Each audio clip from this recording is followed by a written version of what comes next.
the genuine authenticity part comes from where you can align that with who you inherently are.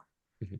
And you just see it, you know it as an audience member. Everybody knows that when you hear people speaking about things they genuinely believe in, Mhm. when they say what they mean and they mean what they say, Yeah. it cuts through in a very different way.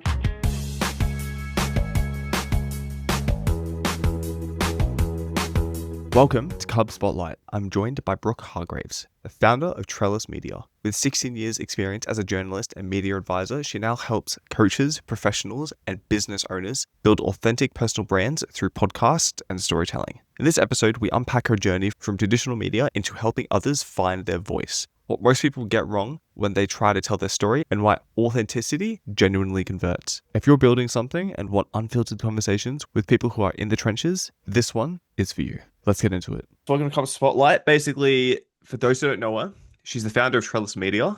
After almost 2 decades as a journalist and media advisor to government, she now helps thought leaders, industry advocates, and community organizations show up in traditional and emerging media with real authenticity, not just polished PR.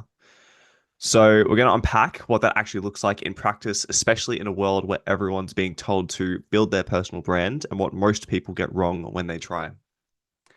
Brock, thank you for joining. Thank you very much for having me, Chaz. Awesome. So, Fun. can you please give me a surface area as to what you actually do in your business? Sure. So, as you had mentioned, I have worked as a journalist and a media advisor for 20 years. Mhm. What that really means is that I've been able to watch and observe some really high profile people in some very, very real, stressful, combative situations Mhm. and help them and learn from them in the way they navigate and absorb things like pressure and manage things like judgment Mhm. and navigate all those sorts of situations. Yeah. And it's taught me a lot about how we connect as people, Yeah. how we perhaps shift a little when we are in situations like you and I right now, where there's a Yeah. camera involved, where there's a microphone on, where we're trying to present ourselves to the world and Yeah. all the things come with that. So I have used what I've learned to develop some frameworks to help people who are looking to take that step, and whether that's advocate for their industry, whether that's building their personal brand, engaging on things like you and I are right now, or perhaps Yeah. even more traditional media, Mhm. engaging with journalists, TV, reporters, what have you. Mhm. Of Doing that in a way that you're also being yourself. Uh, course. Mm. that's a big part of why I'm here, where I am right now. Awesome. This is inherently me, and I encourage everybody to actually be who they are as part of that process, rather than performing, like you said, perhaps polished speaking points. To be themselves, to be authentic, to be very Yeah. real, Yeah. and that's a big part of the trick. I love that. Can you, do you find some people, or let's say a group of people who struggle with authenticity versus those who feel like they have to put on a mask when they are in the media stage or in the media space, I should say? Yeah, I think it's almost inherent with people's perception of having those discussions, Mhm. having those engagements. If you look traditionally at the way things have evolved, and that's a big part of that technological shift, right? Mhm. Yeah. Um, back in the 90s, if you were doing anything with media, usually it involved a camera, Mhm. a journalist, a microphone, and it was very formal, Yeah. or perhaps really candid, but there was a very clear performance element to it. People felt like they needed to perform well in the media. That's a term that a lot of PR professionals still use today. You performed really well, Mhm. and in some levels, that is true, that it's a skill set. It's a Yeah. skill set that can be taught. It's a skill Mm. set that can be developed. It's a skill set that needs practice. Mm. A lot of this, to my mind, I'm a golfer. I'm a big fan of golf. I love Yeah. sport. And the analogy I often give is that, you watch a pro golfer walk onto a tee and just knock a ball out of the park, and it looks really easy, Yeah. right? They just super smooth. if anyone's never played golf before and you pick up a golf club and Yeah, you go and try and hit a golf ball, you yeah, fast discover that there's actually a little bit more to it than meets the eye. And the guys that are pros and the women that are pros, the pros in this business, yeah, they have a really clever knack of making something that's actually pretty complicated look really easy. And absolutely. that's a skill set. And you don't see how many hours the pros spend at the driving range just building muscle memory. You Yeah, don't see how many times they have to practice and they get their tips and yeah, work on their little bits and pieces with their coaches. But hmm that's absolutely what they do. And it absolutely. takes a long time. It takes, years and years and years and years. Tiger picked up Hmm his first club and he's like 2 or 3 or something, hmm before he got to a place where he was dominating the world. So Yeah, I think it's really important as well. People often starting out in this space, hmm the first thing they do is look at somebody that they admire that does it really well. And they might say, I want to be just like yeah, my favorite podcast host. I want to be just like these people they've seen navigate this space with real confidence and clarity. And you absolutely can do that, no question. mm But you actually have to do it your own way yourself, hmm not absolutely. mimic that Yeah, person and yeah, their mannerisms and their abilities. So it's a training process. It's a skill. 100%. And once you've been able to get really comfortable with it and you've got some frameworks you can practice with it, Yeah, in this day and age, especially with Gen AI and those things on the rise, hmm I really do think it's going to be a skill set that's going to be incredibly valuable for people yeah. to have throughout in their back pocket, just like lots of other skill sets that they master along the way to take throughout their careers. It's very true. I love that answer because I think going back to when you said, obviously, Tiger Woods, he picked up his first golf club at, age 2, and where he is now is obviously, he's known as one of the best golf players, in the world of all time, right? And it's like, it's one of those things where you look at someone that you admire, like you said before, and you use it as inspiration. I think I'd like to use the word motivation very lightly because I think obviously everyone knows that motivation comes and goes. Those who are obviously, smart enough about it. Inspiration, I feel like it's like you take what they have and you almost put a little bit of yourself inside of them and be like, how can I actually improve from what they're doing? Obviously, you look for mistakes that they've made and then you basically avoid those mistakes and improve from what you've already made, and then you just push past and obviously become, if not like a different but a better version of them. Sure. Hmm. Well, I like to give to expand on that a little bit. Yeah, When people look at somebody that's doing these things, particularly publicly, really well, and they say, "I want to do that," what that person's actually doing is playing to their strengths, yeah, and they know their strengths, they've identified them, they've honed them, and they've addressed the weaknesses perhaps that they had along the way. Just like a golfer, just like a pro sports player, right? That's the sort of piece that ultimately comes with that is actually when you're doing this yourself, mhm, uh, you're doing it your own way and you're playing yeah, to your own strengths and mhm, you're able to demonstrate the parts of you that are knowledgeable and passionate and articulate. It's all there. It's just like a muscle, like lots of other muscles. You've got to be able to yes, work it. You've got to focus on it. You can practice with it. And when you do, you find it becomes more of a easy to do process and a process yeah, you actually look forward to doing as well, which is fun. 100%. But like at a certain point after so much training and like constant repetition, right? It just becomes second nature for us. It can. And again, Mm. I think generationally, there's probably a lot more openness to doing stuff like you and I are doing right now, Yeah, perhaps with people who have been tech natives, digital natives, hmm as generations coming under after me that absolutely love the idea of doing these sorts of things all day and sharing yeah, their, the whole personality, their whole life really yeah, openly, and it's beautiful. There's others that have come, through a different era where they're not as comfortable, and hmm it's a big challenge. hmm And it can become also a piece where, as people progress through their careers, yes, maybe at first they weren't as publicly facing in a role, but hmm they've progressed to a place where, as progress up or through or build something of your own, mm like a lot of us are, hmm all of a sudden that skill set becomes something that you actually do need to have and you yeah. hadn't considered before. So it's a lot of fun helping people build that piece together. It's so fun and exhilarating doing it because you get to see someone go from like this level to like this level, and it's like the most gratifying thing I feel like you can ever experience. Yeah, Yeah, it's incredible. absolutely. Yeah. No question. So you spent basically. You spent nearly 20 years as a journalist and media advisor before starting Trellis Media. What actually made you flip to the other side and start coaching people on how to work with media instead? Well, it was a couple of things. One was certainly my work. Hmm. Some of my last roles I did in politics was helping uh, political candidates actually navigate the media space and do some coaching with them. And that gave me an incredible experience where you had people from all sorts of backgrounds and experience levels and walks of life. So I'd worked with really senior politicians beforehand and then started engaging with really inspiring people Yeah. who were really incredibly passionate. They loved their community. They were ready to step up into community leadership space. Hmm. And this was going to be a big part of their new day job if they were successful in where they wanted to go. Yeah. Some of these people were former police officers who had engaged in the media in another way. Some of them were local councillors or had been at that local government level. Yeah. Some of them were business owners who had literally never seen a TV camera in their life and all of a sudden needed to be able to do that in very real time. So Yeah. that was part of the basis for it.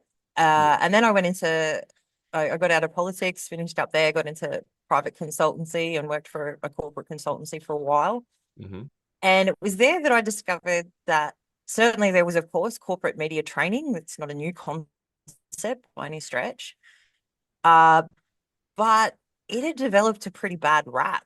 It was All something right. people, as I talked to more and more people in the private sector, they would say, "Oh, yes, I've done my media training. I've been Yeah. media trained." Yeah.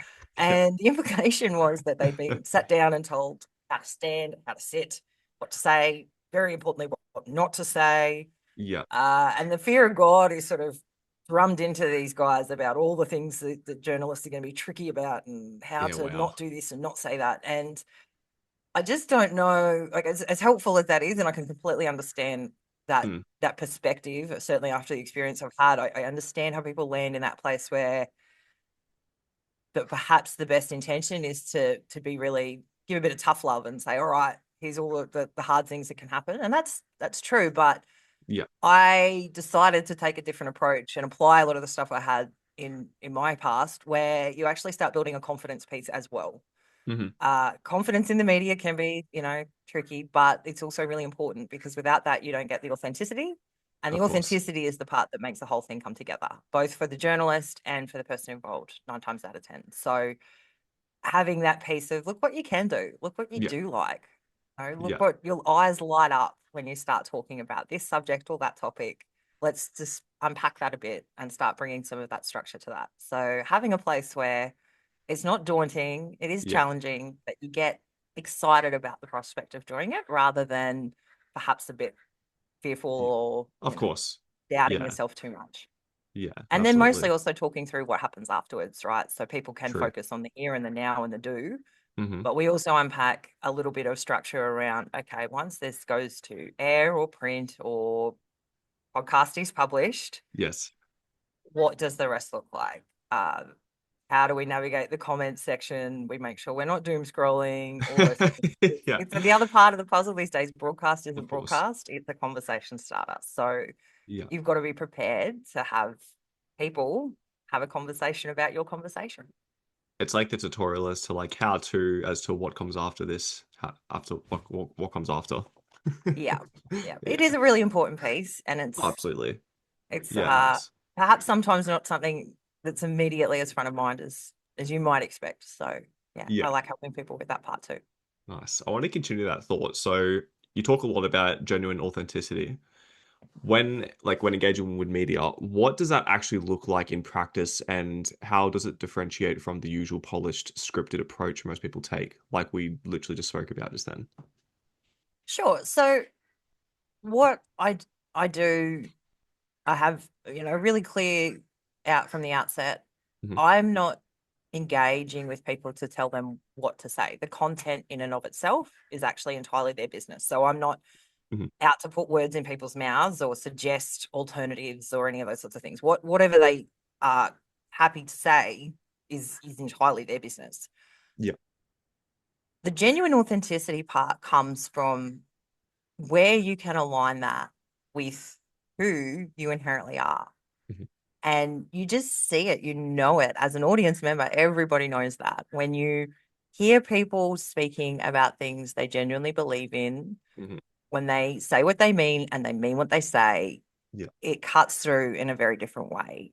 It Mm. means being confident and engaging enough to perhaps be a pinch more candid, a pinch more casual, to build relationships to a place where you genuinely do feel you're having a day-to-day conversation with people.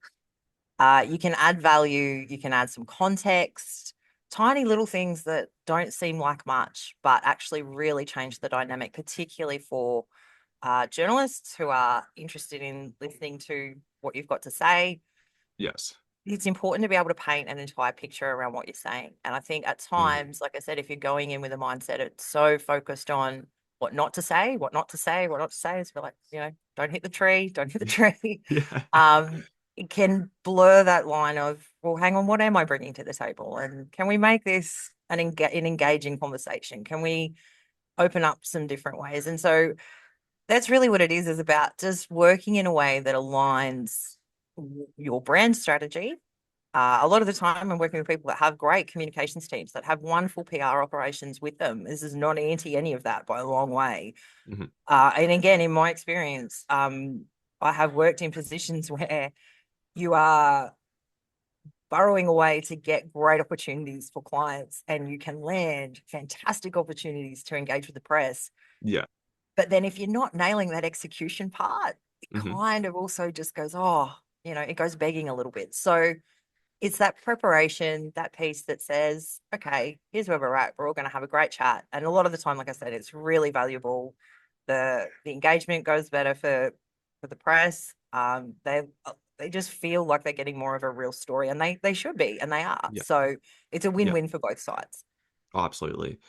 What do you feel like is the, let's say, the internal psychological switch of people who go from scripted to authentic versus those who feel like they have to stay in that barrier of like, I need to do what they tell me to do and act the way that they tell me to act?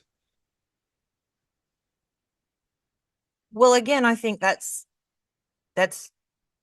where you're starting from, right? So if you're Yeah. starting from a place where you say, okay, when you are engaging in this space, Mhm. what's driving you is acting the way someone tells you you have to act. Mhm. Particularly with journalists, they're pretty good at being able to pick up on that vibe straight out of the Okay. gate, right? Right. So that's Yeah. that's their role. You got to remember these guys, they're not there to sort of just scribble down some info and then run off and produce it. They want to know. They have their own sense of where they want a conversation to go. They want to try and Yeah. get some information.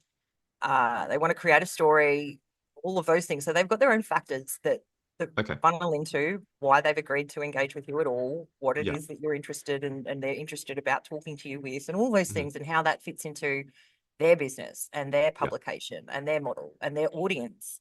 So there's a lot of factors that drive that engagement as well. And that's part of what I help people understand is Yeah. the other side of that coin, is to say, Mhm. okay, let's look at the audience and really understand what the value is for both sides in a press Yeah. engagement. And so to get to that, to back to your question around performing or being really tight, it's like I said, a lot of the time it's not about changing a whole lot of what you're doing. It's just Mm. coming at it from a really different perspective where you are confident, Yeah. you're enjoying it, you actually want to anticipate and engage with the questions, you want to follow down different, you're prepared and I suppose well prepared enough Yeah. that you're not as concerned about following a conversation where one inherently goes. If it goes down Yes. a few questions or some rabbit holes or a tangent that you weren't expecting, that's not a reason to panic. It's actually, oh wow, I hadn't thought of that way, and just Yeah. have a conversation. So a lot of it is technique. A lot of it is just the approach that you're taking. I understand completely, and I'm really not downplaying. I respect completely the risk approach to it. I understand in this day and age, reputation is really important. Hmm. Um, you know, a particularly in high stakes situations, right? There is pressure is very real. Yeah. Things can be on the line and they can be really important things. So it's not to say, oh, look, a lot of the time, Yeah. but that's also another time where particularly you're asking for people's trust, where you're asking people to take a leap of faith and believe what you are saying, Hmm. being able to say that wholeheartedly and have that authenticity while you're doing it in those moments is Yes. the thing that will actually guarantee that as well, both for Yeah. yourself and for your organization. So there's no world where it doesn't actually pay to be able to be very real in those moments. Hmm. And like I said, it's just a perception shift more than anything. One really good example I give for people is I don't know whether you might be a bit young for Tom, but Tom Petrosky from Comsec. I don't know if you remember him. Tom Petrosky I from grew up watching Concept. him do the finance report for Oh, Combank on really? Channel 10. Oh, really? Yeah, and it's a bit like a weatherman is another really good example. Tom If you can think of your Petrosky. favorite weatherman, You know what? that's a really good example. If I searched him up, I probably would recognize his face. The name, however, I'm not too sure. Yeah. So if you think of this is a good one for anybody listening. Think of Petrosky. your favorite weatherman or weather woman presenter, weather presenter, and immediately someone generally will come to mind. Mm, Now the thing is, the information they're giving you is not exclusive to them, right? You can find a weather report in a million mm. different places. You've seen them every night for most of your life. If you're my age, you still see them on the news every night tonight. But if you say to anybody that used to be on, say, Queensland, that was our age, about Brownie from Coast Watch, Yeah. right? People's faces Yeah. light up. That guy was a legend, right? He's a legend. He's amazing. The reason Up people there. love that so much Yeah. wasn't because he was telling you whether the tides were going to be high or low or whether the wind was going to blow or not. It was who he brought to that space. It was Hmm. that bit of personality that says, this is me, and I'm telling you whether the tides are going to be high or whether it's a good place to surf. Yeah. Right. Being able to bring that, and certainly again to his interview, like the context and the content that he was producing, he could be a bit, loose and Yeah. fun and have a laugh. There's other circumstances, of course, where you actually can't have that at all, and it's really important to be serious. But Hmm. being your own personality in part of that is the thing that makes the difference. So that's the I guess the really good analogy I can give is that it's not Hmm. always about what you're saying and sticking to a script. That can be really important Of course. as long as you can execute in a way that's also really genuinely yourself and allows Yeah. you to have that personal delivery in Yeah. what you're doing. Mhm. That can be the real difference between a nice to do and a nice to Yeah. have and a really good cut through execution. I love that. That is incredible. Wow. There's like there'll be because I couldn't name any names off the bat. However, like there'll be times where like let's say I was a kid and I'd be watching like the weather like the weather report, and there'd always be a guy on there who's like the most like comedic person. He would like make a joke about the weather, like, oh yeah, it's a little bit sunny today, but try not to put too much sunscreen on, and it's just like they just it was like it was the most engaging thing because it's like you would connect with that person in terms of like their humor, their comedy, and then you would like it even more. And then it's just like that's what would make you actually excited to be a part of their personality. Oh, look, in certain contexts, again, and I preface by saying certainly not the hyper serious, high stakes stuff, but I'll be a bit dangerous and go out on a limb and say we really have lost, I feel, a lot of that Hmm. lightheartedness, Yeah, um, that degree, the ability to have perhaps humor or perspective shift, yeah, to just accept that two things can be true, that people can agree to disagree, all those sorts of things. That certainly feels like that has shifted a lot over the last probably 10 years, yeah. as people get more active online. Hmm. There's that, yeah, there seems to certainly be a lot of heaviness out there at the moment, a lot Yeah. of outrage, Mm. but yeah, people's ability to have that little bit more, lighter shoulders and just breathe and oddly, occasionally even have a joke Yeah. through these things is really powerful and something that I think really benefits a lot of people. Yeah, true. Why do you think that's kind of been faded in the past couple of years? Like, let's say in the last, like, I don't know, let's say the last decade, there might be a stretch. Like, why do you think that's faded in the past decade? Like that type of humor and comedy that's brought to like reporting? Oh, it's a really good question. Mm, I personally have always loved the part of Australian media, particularly, yeah. uh, that kind of took pride in taking the mickey out of ourselves a bit. I Yeah. love that part of Australians that we can make a joke of ourselves, that we can use self-deprecating humor is the absolute best. It is a weapon. Yeah. And when it's used well, geez, it can change every dynamic nearly. It's the I've best. seen it used to the most extraordinary effect in politics. And it it actually also is really it just again it speaks to the people that have Hmm. got a different take on things. So Mm, um I think that that needs to there's light and shade, right? You can hmm. have certainly really serious things that people absolutely have every right to be quite upset about at the moment. There's a lot. There's Yeah. there's no doubt about that. Like there's Yeah. not to downplay any of that, but Mhm. we do need to have the light, the balance. I grew up at a time where, the chasers would, go and stalk John Howard as he was doing his morning walk in his, Australia tracksuit and that sort of stuff. And Yeah. it gave people a laugh. People go, Yeah. okay, Yeah. So I think in some ways that seems to have dissipated a little bit. And I think we're all a bit poorer for that. Yeah. No, I absolutely. don't know Well, why because it's happened, but I'd love to see it swing back a little bit the other way.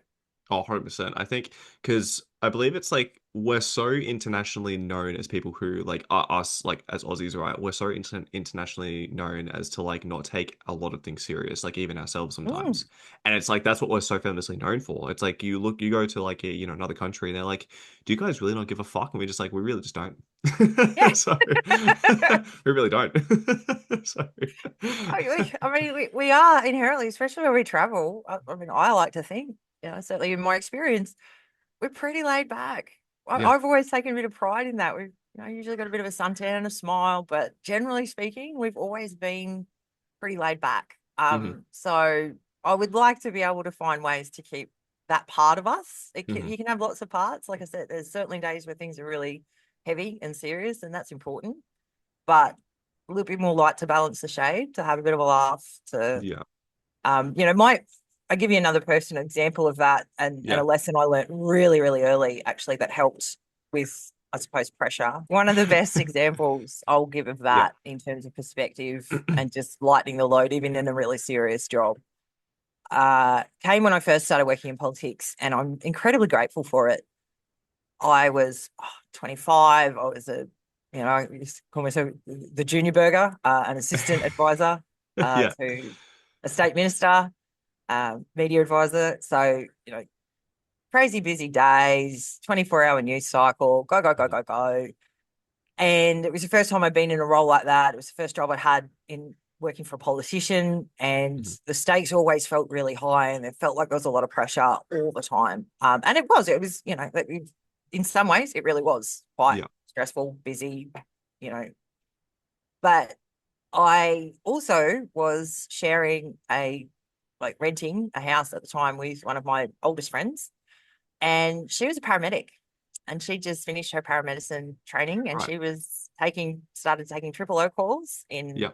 ambulance comms, Mhm. and then actually went out the road in an ambulance and started doing her paramedicine training Awesome. at the same time. So Yeah. we would come home of a night time occasionally, we'd sort of cross ships in the night a bit, and every now Yeah. and again we'd sit on the back deck with a glass of wine on a random Wednesday, Yeah. and I'd come home and say, oh my goodness, I had such a stressful day and there's so much going on. It's really, big deal. And she'd say, oh, Anna, so tell me, how was your day? And she would say, well, we had a gentleman with a heart attack this morning. We saved him. We had a suicide attempt before lunch. That was Mhm. okay. Managed to sort that out. There was a guy who unfortunately, didn't make it this afternoon. Mm. Um, and then I came home, and Wow. that so all of a sudden you're just sitting there going, yeah, my day was pretty cruisy. Like, Yeah. so Yeah. it was just that immediate, and that stayed with me forever. Yeah. Things that can feel really full on and are really full on, Mhm. it can Yeah. also help sometimes to take that little bit of a breath and go, okay, Mm. everybody's gonna get through this, and we want to do it well, we want to do things right, but Yeah. perspective wise, there's people Oh, out there are yeah. literally making life and death decisions every Literally, yeah. day and actually in life and death situations. You and I sitting in front of a microphone right now Mhm. isn't one of them. So Of we're course. really lucky. Yeah, no, it's very true. It's very true. Yeah, it's yeah. Going a little bit off topic. It's my I got a good friend of mine who's also a paramedic, and he's also out the Mm, road. And like some of the stories that he would say is like, "Fuck, that's insane." Like yeah. nothing compared to what this like to the stories that we have. It's just like it's actually like incredible in the good reason, not the bad way. But it's just like hearing those stories. It's like, yeah, you know what? I didn't do shit today. So Yeah. Oh, look, I absolutely, anybody that's in those sorts of roles, police, yeah, fireys, nurses, emergency, I that's a whole other level of pressure oh, that 100%. I couldn't, and I'm in awe. Like I'm in awe of my friend. I'm in awe of people that can absorb that sort of thing and run with that level of adrenaline and clear thought to help people is really phenomenal. So, Yeah, absolutely. So, a lot of leaders and subject matter experts are terrified of media. What's the biggest misconception that they have that actually holds them back more than anything else? good question.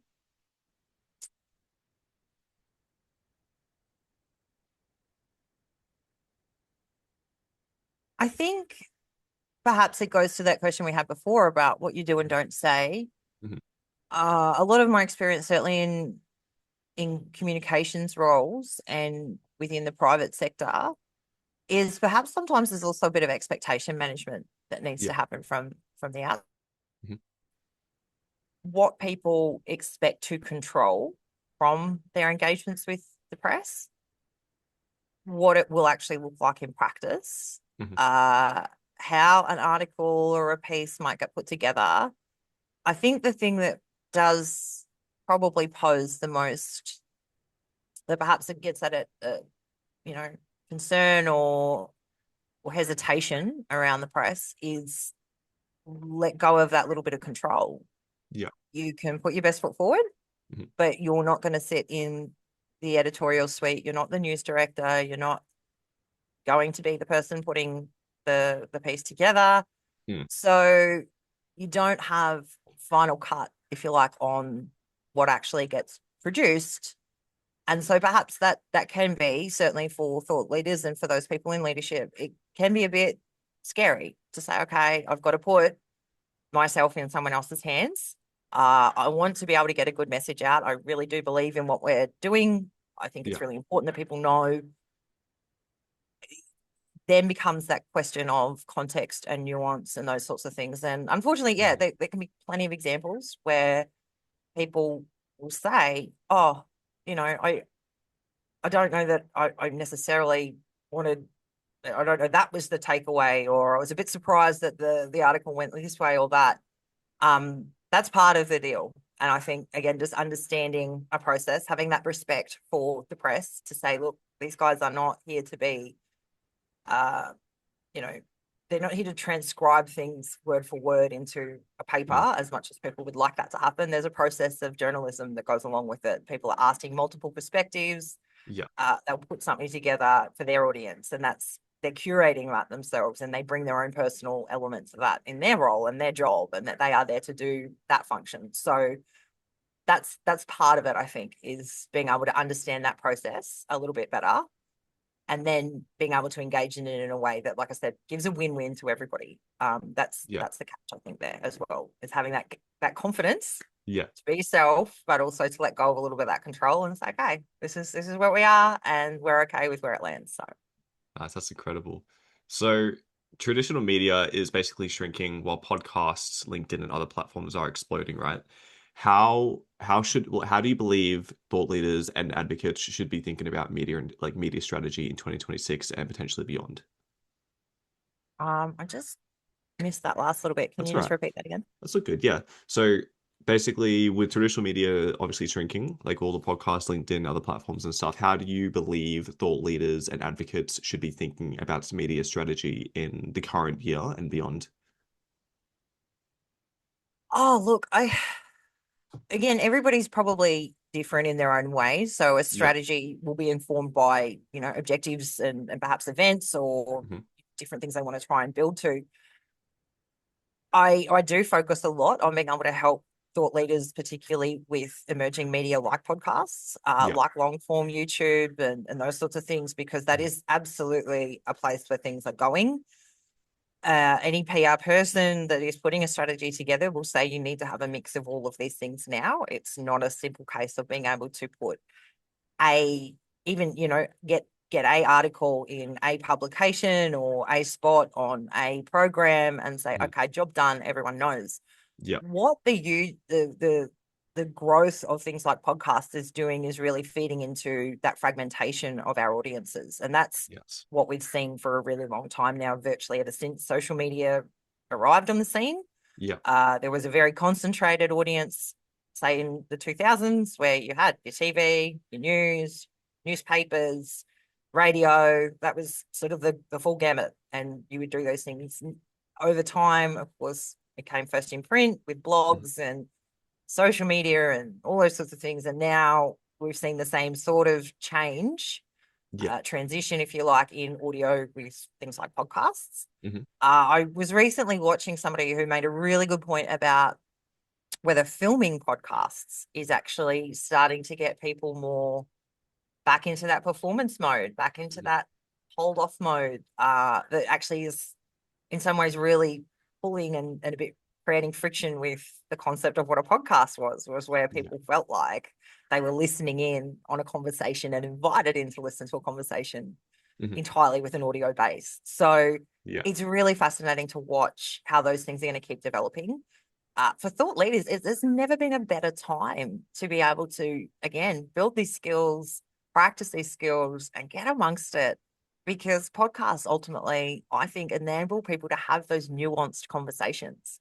If you are really passionate about perhaps a really hyper technical area, a niche Yeah. in your industry, and you are not somebody that ever thought you would have somebody interested in that to have a microphone under your nose Yeah. and start talking about it, now's the time. You've That's just, true. and it's beautiful because ultimately, a lot of the time, they cultivate a community Hmm. and an audience and a group of people that have an interest in the same thing Yeah. from all over the world at times. So you get a really cool sense, usually, Yeah. that you find your tribe. You find people that are actually also really interested in the same things. And it is really great. So I absolutely encourage people to get amongst that, to familiarize themselves with how podcasting can work, what sort of formats it uses. It is a different process, again, to traditional media, certainly. The skills you need to have and the structure you need to have for a long form chat like you and I are having now is Yeah. very different to a 5 minute radio interview, very Yeah. different to a sit down interview with a journalist. So they're all different sort of structures and they're all Hmm. looking for different things. To familiarize yourself with the way that the content, if it is filmed, can be spliced and diced and, usually shared around on social media and those sorts of things as well. So Yeah. understanding that full process is really Hmm. important.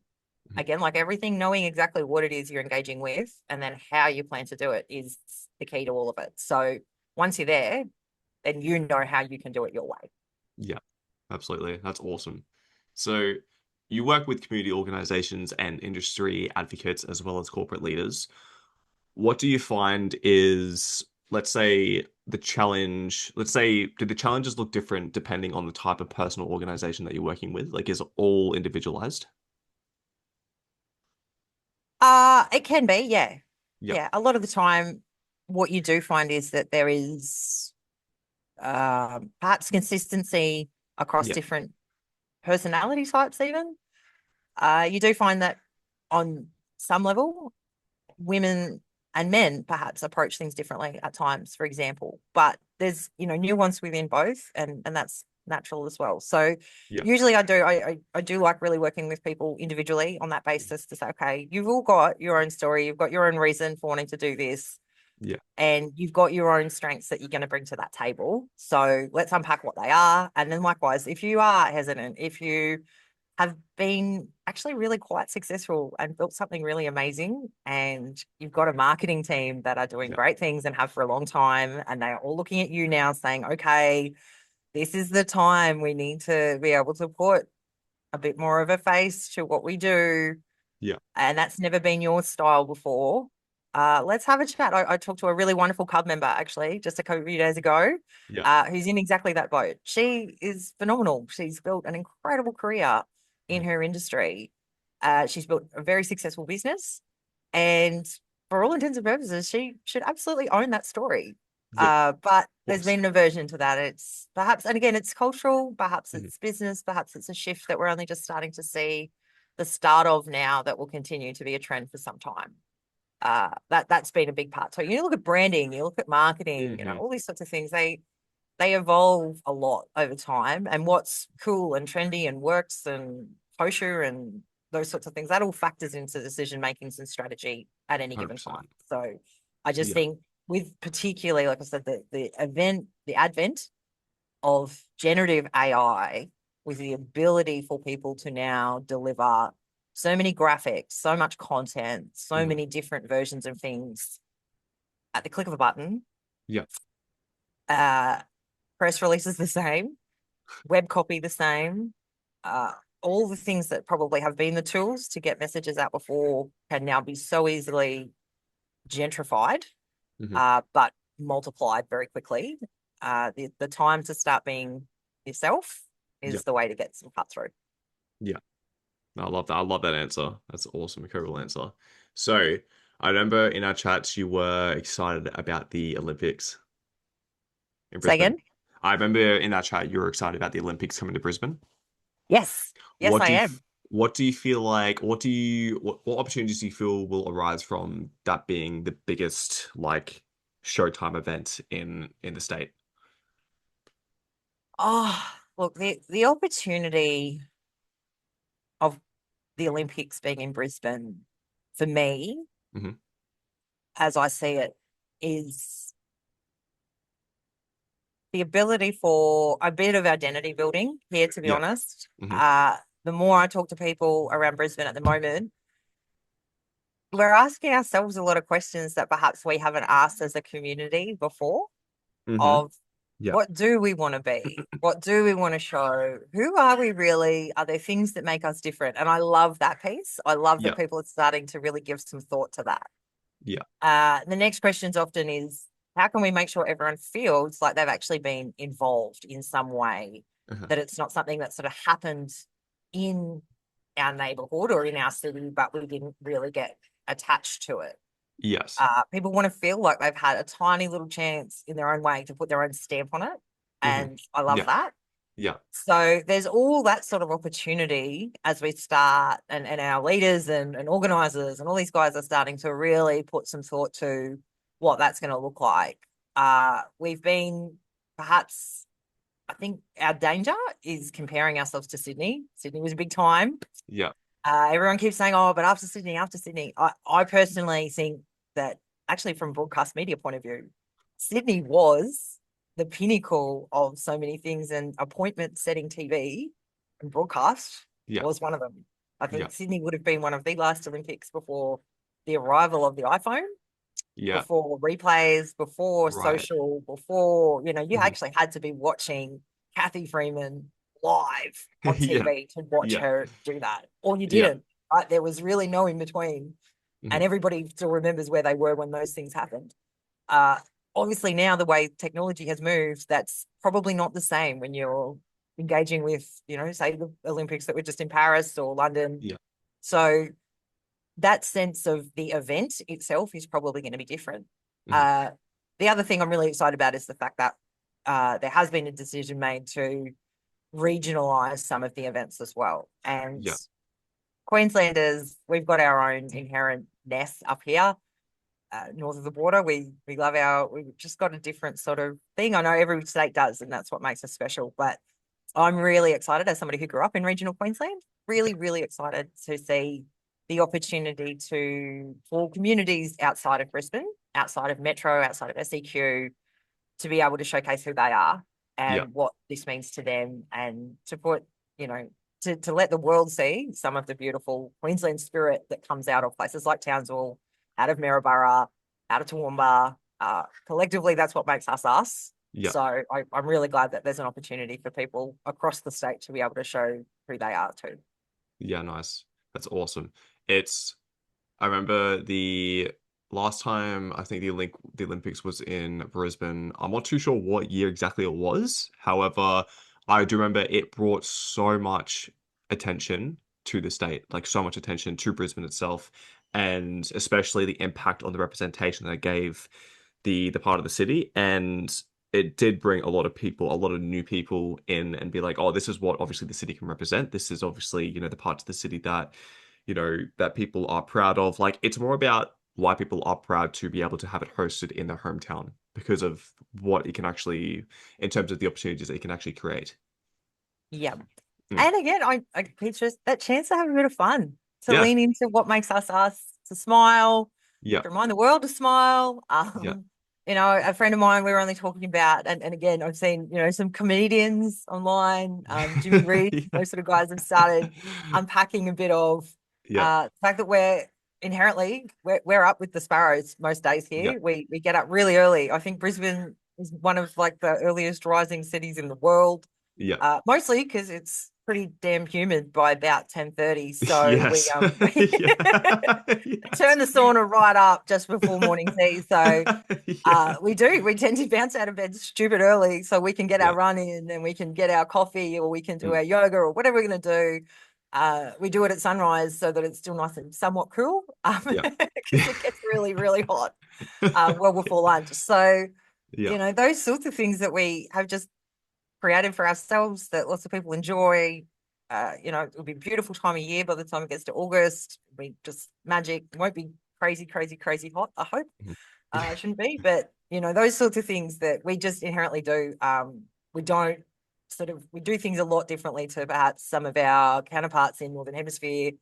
Mm. So yeah, enjoying what we have, the sun, the weather, the Mhm. people, who we are, and again, a bit of the ability to be that larrikin, to take that Yeah. Mickey out of ourselves and have a laugh along the way is going to be really fun. Yeah, true. I definitely can't say the same about Victoria at all in terms of the heat. So at all. Oh my God, at all. Far out. My Funny you closing. say that. I did work in Victoria as a journalist for a while, Yeah. down in Warrnambool in Yeah. regional Victoria, Yeah. and I have some beautiful friends down there still to this day. The time that I was there, though, was a running joke, really, that uh, I used to play the Queensland card as a bit of a get out of jail card, right? Yeah. So if you put your foot in it or you made a bit of a Mickey somewhere, you say, oh, look, she's from Queensland. And we'll go, I understand. No problem. It's permanent get out of jail free card, right? I used to play it pretty hard. It was good time. So, Yeah. Hey, nothing wrong with that. Nothing wrong with that at all. Far out. Closing question is, are you proud of where you are in your career currently? yes, I very much am. I'm really excited about this next chapter. Trellis and my company is a very new adventure for me. Yeah. I'm really proud of being able to take that step and take that next chapter, Mhm. for myself, my family, and being able to use the experience I've had so far. And it's been truly amazing. Some of the things I've been able to do, I've been very fortunate. I've been given some amazing opportunities by some really good people, Yeah. and I've learned a lot from them. Mhm. And I'm really excited to be able to use that to help a lot of other people share their stories, share really important information, and hopefully be able to deliver some good for us all. That's awesome. I love it. Well, Brooke, it's been an absolute pleasure. Thank you so much, Tez. It's been great fun. Thank you. I appreciate it. Well, thank you for taking the time. And yeah, you've given me a different aspect on like the likable side of media. So Well, I look, appreciate that. Yeah. I'll be in strife soon. Or sort of. You never say it out loud. That's your first mistake. But no, look, Yeah. journos are But people too, right? They are ultimately, yeah. but it's not that scary. Yeah. They're doing a job, but most people, they're pretty good people. So Absolutely. I think it's because I think it's mainly just the the stereotype that a lot of people don't see that other side of it that we just spoke about because they're so Mm, used to seeing the you must say this, you must look like this, like you must be dressed in this outfit, you must like, have this position and all that type of stuff. Like, you can't mm, smile like this, you have to talk like this. That's what people are always used to because that's what they've always seen versus like missing the laid back type of culture that we are so well known for. yeah. So yeah, that's the side of it that people don't get to see, unfortunately. So